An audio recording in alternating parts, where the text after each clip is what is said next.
Serious readers have lost faith in modern literature, but why? Literary fiction book sales are plummeting. Poetry book sales are plummeting. The only book sales that are remaining robust right now are book talk genre fiction, which 99% of the time are not serious literature, and influencer poetry, people like Rupi Kaur, Jean Aiko, Gabby Hanna, and that's not good poetry. I'll just come out and say it's not serious literature if you're comparing it to actual poetry that can touch and transform your soul. And before someone hops in the comment section and says, social media has ruined everything, people aren't smart enough anymore, there are hundreds of millions of people this year that are going to read a classic novel. Do you guys understand? That's a large nation of people. Every single one of them would love to support a modern author whose writing invigorates them like the classics do. And then when we start to contemplate the amount of people who have the capacity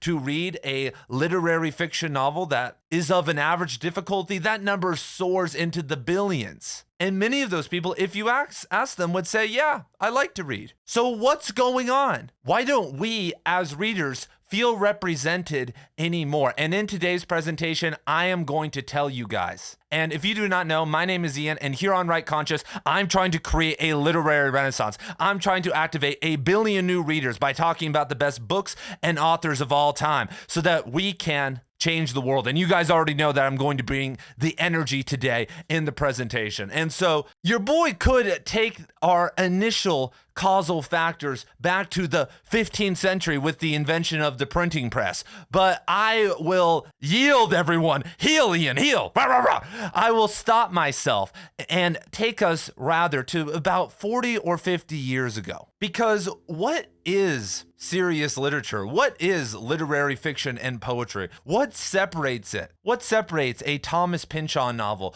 from Harry Potter or Rupi Kaur or the fake dating YA book talk bestseller that's out right now? And the answer is that serious literature can clear ground in a soul that has already become entrenched. When you are 13 years old and you go see the new Marvel movie or you read Harry Potter, it's going to be profound to you. The ideas about empathy and love and the courageous moments are going to rock your world. And as adults, I still am moved by many of those things. But as time moves forward, a lot of those things become fundamentals, become principles, which are important to keep in mind. But do we just stop there? And for some of us that like to excel, for some of us that like an epic life and love to explore our intellect, our emotions, our spirituality, whatever, we don't want to just stop there like, hey, be a good person. We want more. But the bar to be able to clear and rock our world becomes a bit higher. As time moves forward, as we become old and a little bit more bitter, a little bit more worn, and a piece of really good literature can clear the ground in your soul and create a conversation and create change,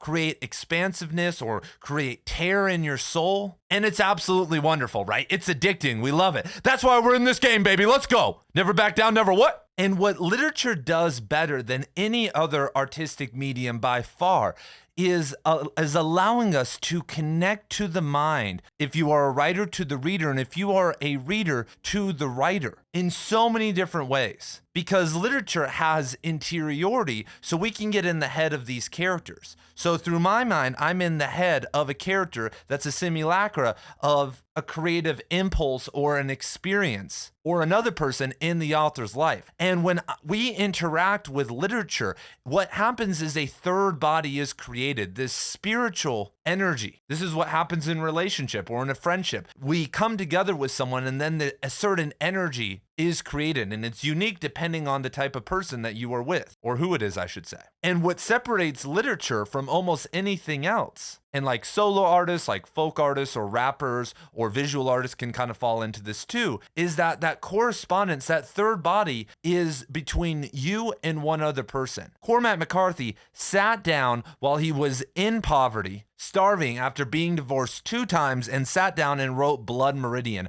by himself. I've been to the Cormac McCarthy archive. I've read the drafts. He got it a lot of the way, and his editor, Albert Erskine, helped, finalize and touch some things up. But it was all him. When someone works on an album, if a band works on an album, once we get through the band, the engineers, the producers, the label, if they have any influence, co-writers, other people messing around with it all, it could be dozens of people. When we look at a movie that we like, or TV show, hundreds, if not thousands of people are involved with it. And so literature has this beautiful connection between the writer and the reader. And we've all felt it before, especially when things are going well, with whoever your favorite author is, right? And the most important writing rule, the only one that you need to follow. Don't listen to Stephen King, use adverbs, use a semicolon, screw it all. The one rule is that you are writing a message to somebody else. This is a communication. Somebody's on the other side, and your little inside jokes, a lot of your gimmicks, a lot of that stuff can be hidden and is cool.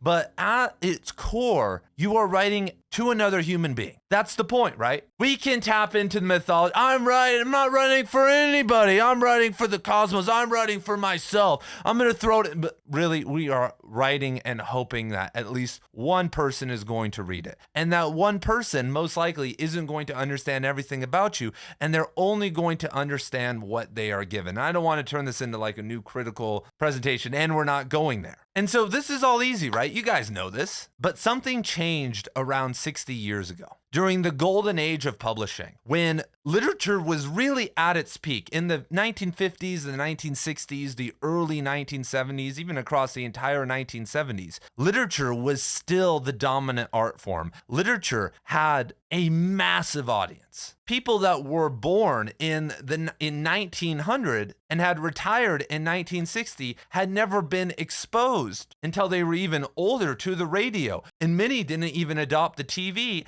and still resisted being consumed entirely by the television and were avid readers. Many people were educated in a much better educational system and also read the Bible at home, which is literature, which isn't easy literature, and were trained to be able to read poetry and literary fiction. Many people in the early 20th century all across the world and to mid 20th century learned poetry, had to memorize poetry in class. They had to graduate schools that had standards. They went through, if they went to Catholic school, the Jesuit system of the Trivium. Readers were intelligent. Readers weren't just good at reading. There were a lot of them. And the idea of becoming a writer was still a worthwhile pursuit. It was still something that you could do because slush piles were still open. You could still be found. And so even though in the 1960s and 1970s, over 90% of American households had television and literature was starting to slowly get pushed out, there was this huge base of reading. Plus, the government got involved. By the time the 1970s had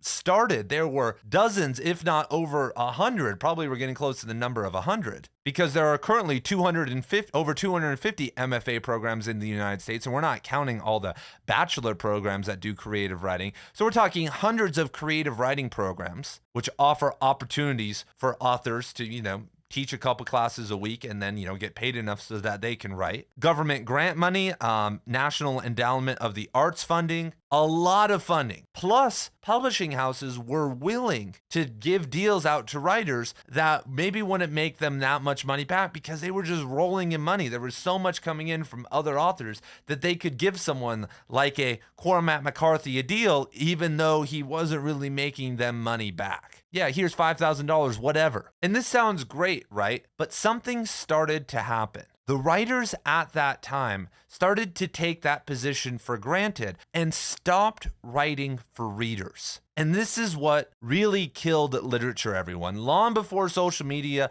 long before people start complaining about DEI and, the publishing houses are all woke now, before people could ever say a word about that, serious writers stopped thinking that there was someone else on the other side of the aisle. And writers were allowed to do this because the institutions that they were serving no longer needed readers to survive. Right now, the book publishing industry no longer needs serious authors or serious readers of, literary fiction, of poetry, of the really hardcore stuff to survive anymore. And what starts to happen is that what writers thought that by being liberated from the reader, that by being liberated, by becoming so good, by becoming postmodernist, by expanding out into these crazy maximalist novels, which I love. I talk about them all the time. Let's go, everyone. That they were being free of the reader, that they gained this new freedom. But what they didn't realize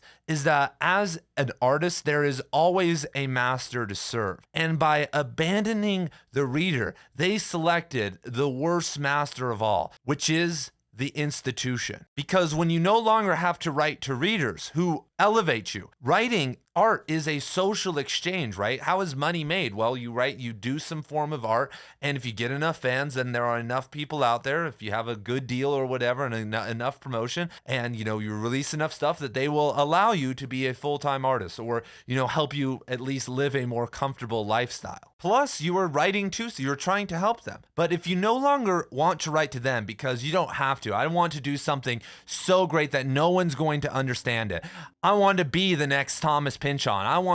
I'm writing for myself. You'll realize really fast that the readers don't care about you. And in the past, that meant that you wouldn't get paid and you slipped off into history and no one ever cared about you. Because even someone like an Emily Dickinson, even someone like a Kafka that weren't writing for readers, weren't writing to become famous in their life, they were very human. They were very personal. They were touching on the most important things, and they weren't bombastic. They weren't complicated. They weren't necessarily maximalist. I know that Kafka in his day was very progressive and Kafka-esque. They were really connected to the human, though. But if you are a writer now and you can no longer write for people, because we live in a world now where how can you get your work out there? Let's say you had a masterpiece. Let's say you wrote right now, you sat down and you did like a William Faulkner, As I Lay Dying, and in 6 weeks you wrote the greatest novel of all time, literally the best. And let's say it wasn't even that hard. And you send it off to all the companies and no one liked it. Or they just didn't reply. They're like, yeah,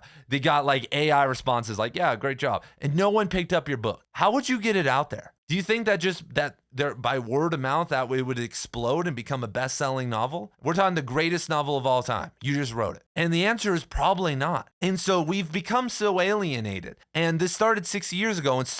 Instead of writing for readers, we started to write for the machine, because the machine can give us money. The institution can elevate us, can support me, and I could do whatever I want. I could write some bullshit and call it art. When the committee becomes the audience, the committee, becomes the main style. And so in time immemorial, or 70 years ago, Vladimir Nabokov, who was progressive, who was this kind of postmodernist, writer, was writing things like Lolita and Pin and Speak Memory and Pale Fire, but he knew that he wasn't writing to the bourgeoisie. He wasn't writing to a committee. He was writing to humans. Lolita isn't that difficult of a novel. Pale Fire is a bit of a conundrum, but it's pretty easy. Pin, all these novels are very complex and like magnificent and ecstatic if you read them in the correct way, but they were written to an actual reader. But what Nabokov created, the technique, the ambition, the language, the syntax, was picked up by very talented and very smart people. Someone like a Thomas Pynchon. And I love Thomas Pynchon. You guys know that. But think about this, you guys. For every Thomas Pynchon, we have one Thomas Pynchon. Thomas Pynchon figured out somehow to write a very write these maximalist novels that were very convoluted, very complicated, have random songs in them, have cryptograms, have the integration of the Kabbalah and like this crazy stuff going on, but also write to a reader, also like make things very human. David Foster Wallace, Don DeLillo, Mark Danielewski, they maintained a connection with the reader, and that's why we revere them. That's why we love them. That's why we talk about them. But for every David Foster Wallace, for every Don DeLillo, for every Thomas Pynchon, how many authors out there that were professors that were trying to make it, didn't live up to that and failed. Honestly, you guys, how many people out there have tried to be the next Cormac McCarthy, have tried to be the next Thomas Pynchon, have tried to be the next Don DeLillo, have tried to be the next David Foster Wallace? And the answer, is countless of them. And it's no surprise when you look that Cormac McCarthy, David Foster Wallace, William T. Vollmann, Thomas Pynchon, and Don DeLillo were talented and bred to be the best authors in the world. Vollmann and Pynchon went to the Ivy League. Cormac McCarthy was a high IQ driven individual whose dad was a valedictorian of the Yale Law School. David Foster Wallace had two parents that were professors. David Foster Wallace got into Harvard's PhD program in philosophy that only accepts 6 people a year. Like, he was Ivy League technically. Like, they were cut from a different cloth and were able to bridge that gap. But they became the ambition. They became the golden boys. And they were writing in a time when the readers, the masses, still had the educational capacity to understand them, to follow them, to connect with them, and didn't have this distracting universe around them to, deprogram them. Most people, got out of high school, went through college, kept going, and kept their reading skill. Didn't take 15 years off and getting sucked into stuff. Obviously, some people did. But if you look at how writing was functioning before that, what the ambition was before that, the writing was meant to be very human. The writing didn't need to be maximalist. The writing didn't need to be this high level thing, the greatest thing of all time, the most hard thing of all time for all the optimized bros out there. Oh yeah, I read Gravity's Rainbow. Yeah, that wasn't that hard. Yeah, I did it. Yeah, I did literature. Now I'm gonna go watch Tarkovsky. Yeah, slow cinema. You don't know about slow cinema? Oh, now I've read. No, man. You don't know about Bathory? Oh, you don't know anything about metal music, bro. It's this chain. What did writers used to do? What was the ideal? And when you start to look at 20th century literature before it took a more maximalist tone, and I understand that there are interludes. I understand there are outliers. I understand there's James Joyce and Pound and a lot of these people. But at its core, it was still serving the people. It was still trying to reach people. It was still connected to people. Do you not think that the Ernest Hemingways, do you not think that even someone like a William Faulkner that was still very much connected to people could have written harder novels, could have gone more maximalist? Do you think that Faulkner couldn't have gone further? The answer is yeah, he could have gone further, but he held himself back because he wanted to write something for humans. And that's why when you read something like a Faulkner, it can actually read more human than a Cormac McCarthy. And what's funny about a Cormac McCarthy is that at the end of his career, when he started to write more human novels, yeah, they're not as good, but something like The Road or All the Pretty Horses or even No Country for Old Men. Now, No Country for Old Men is a kind of a mix, but like All the Pretty Horses or The Road is much more human and much more accessible while still being very literary novels, like The Road has the most beautiful style of any apocalyptic or dystopian novel ever. But I've taught The Road to, when I was a high school teacher, to countless of my classes, and almost everyone followed it. One time, Cormac McCarthy in The Road, he describes the darkness as like the autistic darkness, which is like so good. And when I said that, there was this autistic kid in the class, and some kid said like, Johnny, you got that autistic darkness in you. And I'm like, oh my God. And so for decades, this was somewhat okay. But the writing industry, the culture of writing started to view the new standard, the new apex, as this maximalist, ambitious novel, this disconnected novel. Our modern technological society, everything that was going on, also fueled that. And then within that, within the academy, within the MFA program, suddenly we were having these swings. We were having maximalism. Now we're doing minimalism in the 80s. Then we get the Bret Easton Ellises. Then we get the David Foster Wallaces and Mark Danielewski's responding to them. And then we get the TC Boys. We start getting these swings. And eventually it puttered out, you guys. Eventually, sometime in the 2000s, literary fiction sales just kept going down and down and down. And we also, as a culture, stopped being able to produce the writers that were able to do this. Because if you are an Ivy League talented person, this talented artist that's been bred, do you really want to be a writer anymore? Especially when the academy is so locked down that to succeed in the academy today, you basically have to be a ladder climber and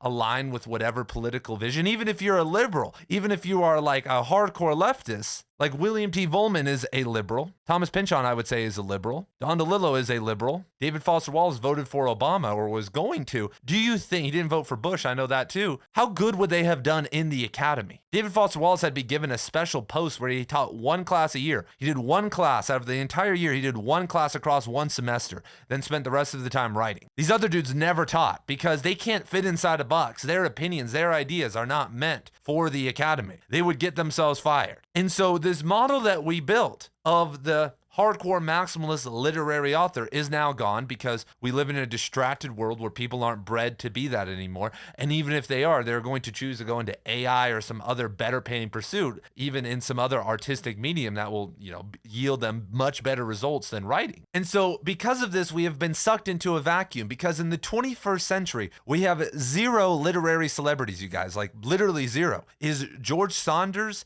a Otessa Mashfeg? Is she the next? She's sold 1 million books or 2 million books. She's not a literary celebrity. No one knows who that is. Are they comparable to the literary celebrities of the past, even of the present, right? The old archons, the Thomas Pynchons, the Don DeLillos, if David Foster Wallace was still alive. Like David Foster Wallace was the last literary celebrity. Chuck Palahniuk isn't there are some genre celebrities, the George R.R. Martins, the Brandon Sandersons, the J.K. Rowlings, the whoever, but they're in genre fiction. And I would say out of that group, George R.R. Martin is the only kind of serious author that's a celebrity in the genre world, and that's just because of somewhat of a lucky circumstance, and he's not really relishing in it and writing any new books and like having these huge launches. Do you imagine if George R.R. Martin released the next Game of Thrones novel 6 years ago or 5 years ago when it was somewhat expected, how big that launch would have been near the conclusion of the show in like 2018, 2019, whenever? There would be lines, you guys. That would be the most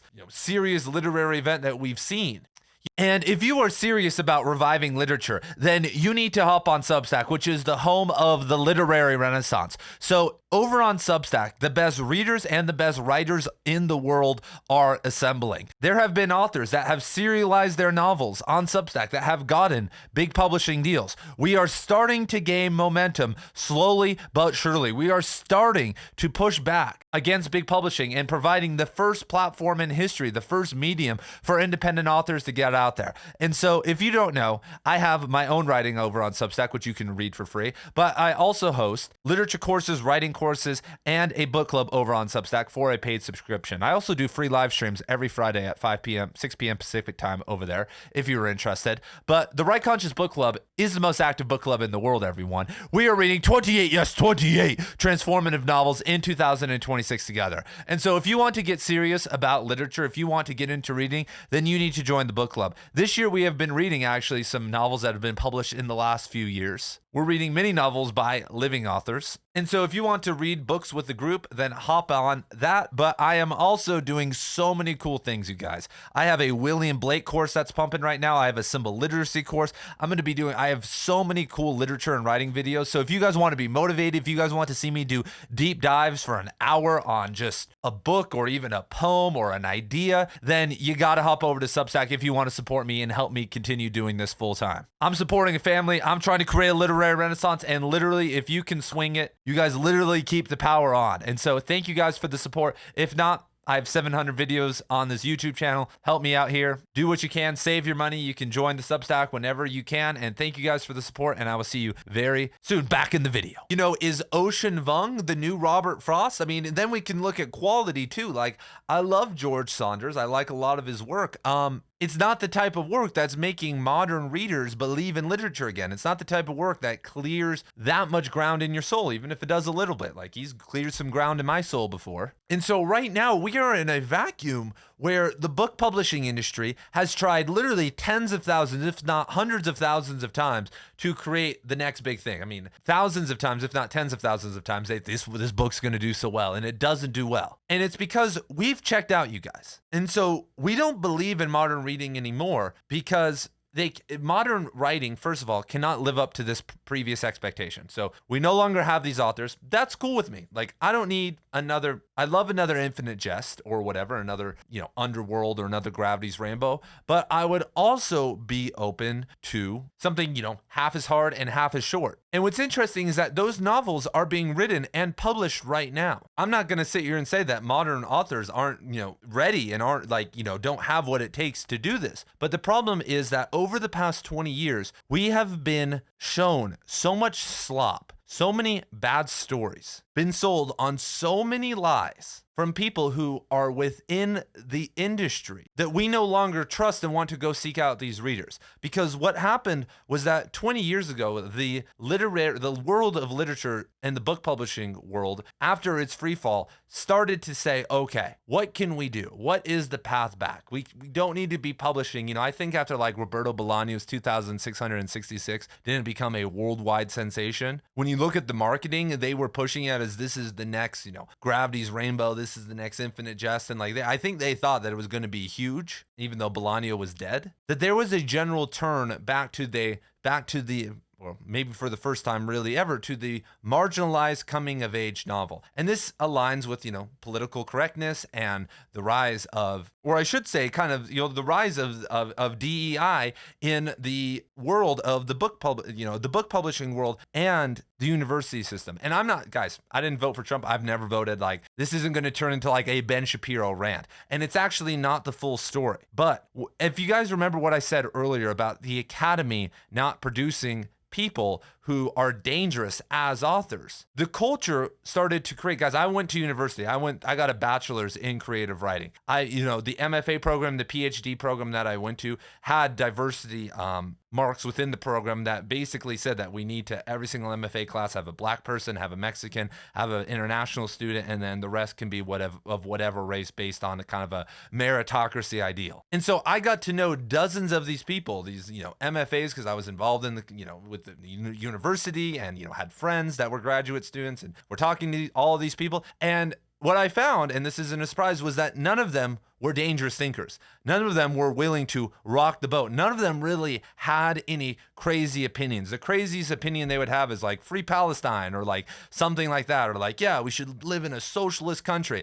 And it's like, dude, people been saying that for 200 years, but none of them were really living dangerously, and none of them were connected to the current of ideas that was circulating around the world, the disenchantment, the resentment, because many of them were bred in upper middle class homes and went to good universities, which enabled them to get into these MFA programs. They were raised in suburbia. They weren't raised in actual environments around, most of the time, people that allowed them to become these kind of free-thinking, radical individuals. And they were told that if and so that's okay, but they were funneled into a system that continued that. Then they were funneled into a publishing world that was looking for that, we want these first-person point of view, coming-of-age novels from a marginalized voice. And how many of those have we gotten? How many of those have we read? How many of those have killed the faith of modern readers? I don't have a problem reading about a chick's perspective from Afghanistan, right? That's fine. I don't have a problem about reading about really any perspective. I would love that. I don't need to fucking hear some, I like all the pretty horses and hearing about some random dude, white guy in 1940, ride around on a horse. That's great. The loss of the world. But the power of actually knowing that perspective and bringing it full spectrum was never there, because when you look at Cormac McCarthy, he knew that perspective because he starved. He left his life behind. He grinded. He was a fucking sexual predator. There was weird shit going on, and that gave him this he was just a weird Southern dude. Literally, he hit all the archetypes, right? He loves incest, loves all this stuff. He hit every single bell and whistle. When I look at a lot of these authors behind me, they live these very odd, Frank Herbert was studying with the Jungian Society back in the 50s in San Francisco, and then was writing speeches and was living out in Washington and had this ecological vision of the world. When I talk to all these writers, I know them, and many of them have been published by big 5 publishers and are out there in creative writing positions now. None of them were doing anything very unique or very radical. They were just focused mostly on writing and sentence structure and making it very beautiful. But literally none of them shocked me as someone that was out there. And now that I'm online and I'm writing on Substack and doing all that, what I've noticed is that everybody, not everybody, but the best writers that I've seen that are independent or were never in the university system are kind of weird people, you guys. Like, have these like idiosyncratic behaviors that remind me of these people behind me, like have this crazy self-belief and this chip on their shoulder, and they have like the, you know, weird, like they're very religious, or like they have like crazy political views, like they're like got, you know, they just have crazy theories, like literally across the board, like crazy leftist theories, crazy rightist theories, like wild stuff. And when you start to talk about their lives, like they're drug users, like, or you know, there's stuff going on there, and you can see it in their prose. They write about things that are shocking. They're not scared to back down on extreme topics. How many novels have tried to be written about the mentality of men here in America, the dumb men of America, by a bunch of random dudes that aren't really men? David Foster Wallace was an athlete. He was a drug addict. He was a womanizer. Why do you think he got away with, you know, writing brief interviews with hideous men? That was him. He could write about the modern man because he was doing it. Could you guys imagine how hard David Foster Wallace would have been Me Too'd if he was still alive in 2018? Like, I don't even know what he did. And I'm not saying you need, but that's what writers all throughout the past were. They had an edge because that's who we want to interact with. I don't care. It's like, who do you want to be? Like, it's nice to have a nice neighbor, right? Like, you don't want your neighbor to be the fucking weirdo with the fucking meth lab, right? You want them to be like the orthodox, like I live in an apartment like type thing, and my neighbor's a nice orthodox Christian lady that's single, and like, I don't even know she exists most of the time. Like, perfect neighbor, like no problems. But my friends, like one of my friends, I moved to a town in the Pacific Northwest, and one of the friends that I've met and who I like, he's literally an acclaimed socialist, but he loves Julius Evola. He loves like all the fascist stuff. And like when you start talking, he starts like mixing it all together and like talking about this super socialist state with this, like he starts going on. I'm like, where are you hearing this? And he's like, oh no, I like he's got all this stuff that he makes up, and he's just like a random dude. And he's kind of crazy.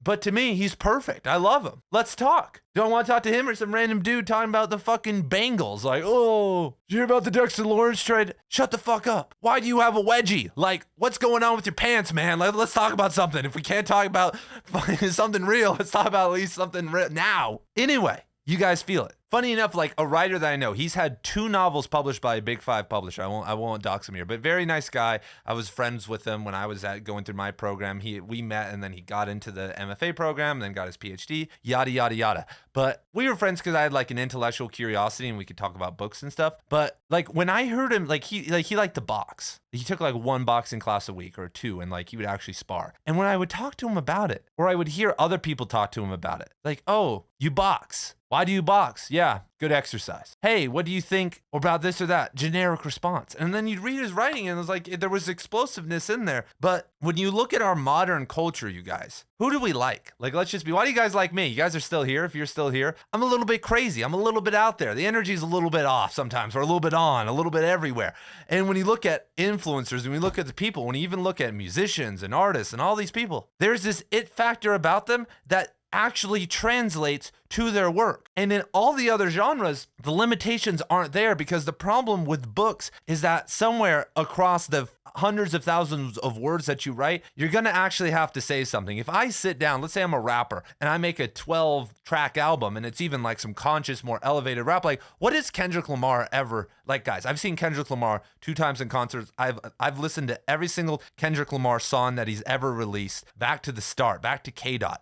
And I've probably heard 90% of the features he's been on. I know Kendrick Lamar is very talented. What has Kendrick Lamar ever said that's out of the box? That's even radical. What about like black people being oppressed? People have been saying that for fucking ever. We know that in the world of literature and in the world of poetry. And that's why, but he doesn't have to, because within the span of 3 minutes, you don't need to get that across. You can just pick some general topics, do some wordplay, talk about some of the main cornerstones and get it done. The same is true in movies. The same is true in art. You could basically, it can be a little bit touchy in movies because there's like sensitive things, and how do you handle that as the director or the actor or whatever. But in general, you can always defer too. If you're an actor, you can say, oh, I didn't do this. If you're a director, I didn't write the script. But as an author, you have to stand behind a lot of work. And as an author, you are seen as an intellect. Who's smart? smarter, you guys? Kendrick Lamar or Thomas Pynchon? Who's smarter? Ab-Soul or David Foster Wallace? And we know we know the answer, right? Who's smarter, Kendrick Lamar or Amiri Baraka? If we want to compare him to a black poet, Amiri Baraka is way smarter because he reads, he writes, like he's functioning at a very high literary level. And we know that, and we know authors have to do that, and we request that poets write nonfiction or write a novel or give statements or do all these different things. And it's because we are functioning in the most complex and lengthy form of art out there. And in a world that doesn't allow that dangerousness to live out, you can't hide. You actually have to work through these things, and idiosyncratic behavior is somewhat cool. This is why Michel Houellebecq over in France is such a prominent and, somewhat of a literary celebrity in Europe. There are actually other literary celebrities. This is why Murakami's weird, you guys. Like, he has like these sexual idiosyncratic ideas and behaviors. That's like, what? But like, it's fine. Like, yeah, that's like, he doesn't give a fuck. He'll put it all in there. He'll get canceled. Like, he'll have, he keeps going. He never stops. And so the flattening, so writers losing touch with readers was already really bad, but writers, becoming less talented and less of us being trained to be great was bad. But then now us having to fit into certain molds to be elevated by the institutions is the death shot. And that's why we no longer care, because we have real issues, you guys. Like, pick your poison, right? Like, I don't know what you are. I don't know if you have a problem with phone addiction. I don't know if you're addicted to weed. I don't know if you are depressed and because you're living in the suburbs and you've become disconnected. I don't know if you have a porn problem. I don't know what's wrong with you. But the problems that we can fall into have become magnified. The isolation, the decadence, the cultural loss, the disconnection, the lack of finding people to be able to be friends with or get in a relationship with, whatever it is, has become grossly magnified. And literature throughout the past was the medium to be able to explore some of these deeper things. And so it's really sad to see that we have fallen behind. That, funny enough, like random influencers on, like, how the hell are random influencers online giving more life to these problems, or other even genres of artistic mediums giving more life to our modern problems than writing? Writing has endless books have endless interiority. They should be the ultimate champion of the lost inner world that we are all stuck in, and give us solutions and give us pathways out by showing us through narrative how someone liberates himself or how they descend so that we don't take the same path. What are we doing? And it requires so much honesty, though. It requires you to be so honest to be able to confront those problems, to be able to confront, I know a guy. He's writing under a pen name, but over on Substack, his channel has exploded. He's gotten a lot of followers because he wrote a novel about like the dark shadow of red pill culture, which is like, by disconnecting from women, we've become too connected to pornography, like all this crazy stuff. And he has like, he'll say anything. And in his personal life, that dude's wild. From at least what I've talked about with him over a couple of chats on video and over some emails and DMs. And so to take the problem even further, though, like we'll talk about solutions in a second, but now independent bookstores are basically dead, you guys. Like, there is one bookstore within a couple hours driving distance. I could drive to many different metropolitan cities that I would say, and there are dozens of bookstores, but only one I would say represent, maybe two represent actual literature. The rest are just, mostly codified or filled up with like a bunch of book talk slop or a bunch of like genre slop, which, like I said, isn't bad. Like, people reading is okay and it can be a funnel, but compare that to decades ago. So we no longer have independent bookstores to get our work out there. Amazon has been saturated. The distribution pathways are gone because of Amazon. We no longer know how to make websites. We no longer understand how to actually market outside of social media. But the solution is, you guys, that there's been so much potential energy. There's been such a constraint on the world of writers that we are waiting to break out. Every other artistic medium has had a breakout, you guys. Like, people say, oh, music is better than what it was. Oh, no. Guys, I understand they used to play Black Sabbath on the radio, and now they play shit on the radio. But there are bands way better than Black Sabbath. The expansion of sound has been insane in the world of music. If you like math rock, if you like shadow rap, if you like folk country, yeah, they may, modern artists may not live up to the top person in the genre from before. But if we take and And in filled out mediums like rock or country, sure, that's a lot more contested. But there's such a new world of sound and artistry that it's wild. And those artists have figured out what to do to get people to listen to their music. They figured out the hustle that it takes to be independent. The world of film and independent cinema. The visual arts, you know, depending if you're willing to kind of bring in, especially, you know, AI is going to kill almost everything. But, you know, the internet, you know, artists have taken up the internet revolution and the digital art revolution, you know, pretty easily have produced some insane stuff. Even if you just look at like the combination of art and, you know, film with animation and anime and stuff has been wild.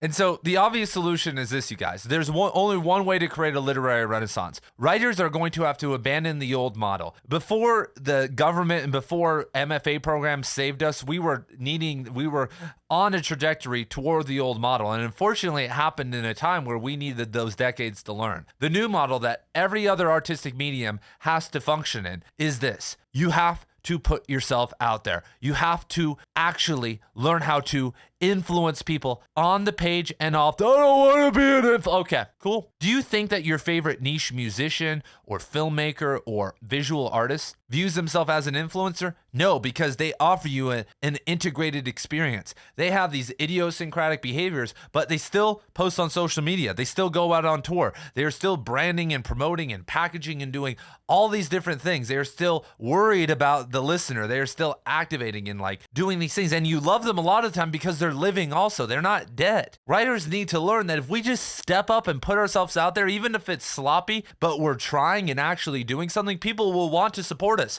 The problem is who's stepping forward? Who has really pushed the envelope with writing? Guys, if there was somebody, we would literally know about them. If there was someone who was writing and was willing to play the game of getting their work and message out there, they would be a full-time independent literary celebrity right now if they had been trying for 5 or 6 years and doing whatever they could. Literally. We need to be willing to self-mythologize, be willing to align our transformative message, our identity, and our beautiful writing into one package. And we need to figure out a way. We need to adapt and figure out a way to not let it ruin our writing. Because yeah, the rumors are true. People will say, oh, that's going to kill your spirit. Writers aren't. Well, writers weren't that. Writers need to become this to be able to do it. And we can do that. We can adapt to anything. We can make anything happen. And I believe in you. I believe in us. I believe in the literary renaissance. It's an inevitability. We have been disconnected from readers too long. We have been shunned, us writers, us independent writers who don't want to follow the mold.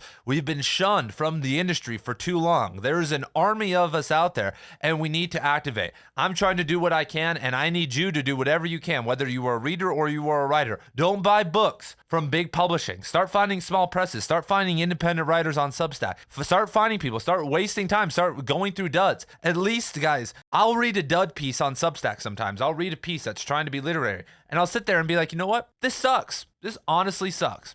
I could view this as a waste of 15 minutes, but you know what? This guy's trying. This guy's trying to connect with readers, and maybe one day he'll be good, but if he's trying, there's other people trying, and I'm going to find this. I don't view this as a loss. I view this as a win because this guy could become better, or there is a culture that's starting to brew up where there will be someone that I can find. And when I find that person, they're going to become my person. So everyone needs to go find. If you have a piece of homework from this presentation, I want you to go find an independent author out there that isn't that big yet. You can most likely find them over on Substack that you want to support, that you want to give $5 a month to, whose book you want to buy, whose post on Instagram you're just always going to like, always going to try to help them with the algorithm on. Go find that person. Send them a message. I'm with you. I got you. It may take you a couple months. Give them that support. And if you do that, and if everybody does that watches this video, that's going to be huge. Thank you guys for everything. Thank you guys for the support. The literary renaissance is live, and I'll see you guys very soon in the next video.